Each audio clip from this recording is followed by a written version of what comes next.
এ মুহূর্তে সবকত বড় খবর ভাই, আপনারা জানেন 21শে জানুয়ারি যে পীরজাদা নওশাদ সিদ্দিকী কলকাতার শহীদ মিনারে একটা ডাক দিয়েছিলেন, আপনারা জানেন কয়েক লক্ষ মানুষের সমাগম হয়েছিল। তো ওইখানে দেখলাম একটা অলৌকিক দৃশ্য দেখলাম ভাই।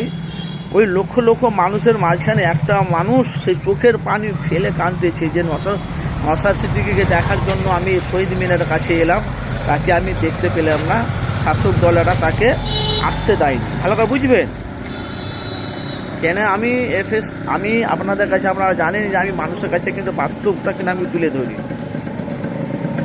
তো যে শহীদ মিনারে যে নওশাদ সিদ্দিকী যে ডাক দিয়েছিল জিনাকে থাকার কথা, তিনি কিন্তু এলেন না। কি কারণে এলেন না সেটাই নিয়ে আমি সম্পূর্ণ আপনাদের কাছে বাস্তবটা তুলে ধরবো। এই যে বেরিগির লাগিয়ে যে এত সুন্দর সভা করা হলো, প্যান্ডেল করা হলো, তো নওশাদ সিদ্দিকী এসে বক্তব্য রাখবে, সে থেকে এখানে কিন্তু নওশাদ সিদ্দিকী উপস্থিত হয়নি। সেদিনকে প্রচুর মানুষের ভিড়, বলছে যাকে দেখার জন্য আমি এখানে এলাম সেই তো এলো না, চোখের পানি ফেলে কাঁদতেছে। ভাই একটা অলৌকিক দৃশ্য।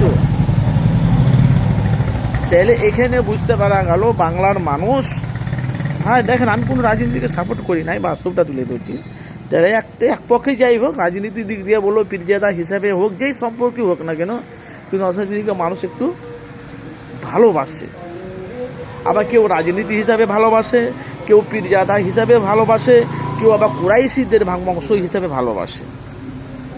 তো অবশ্যই আপনারা একটু মতামত আপনারা জানাবেন, যেহেতু যে বাংলায় যে এখন বাংলায় যে এখন পরিস্থিতি, অবশ্যই আপনারা মতামত জানাবেন। নওশাদ সিদ্দিকী ওখানে কেন উপস্থিত হয়নি ভাই একটু জানাবেন, কী কারণে, কার ভয়ে একটু আমাকে জানাবেন। অবশ্যই আপনারা কমেন্ট করবেন যে যেখান থেকে আছে।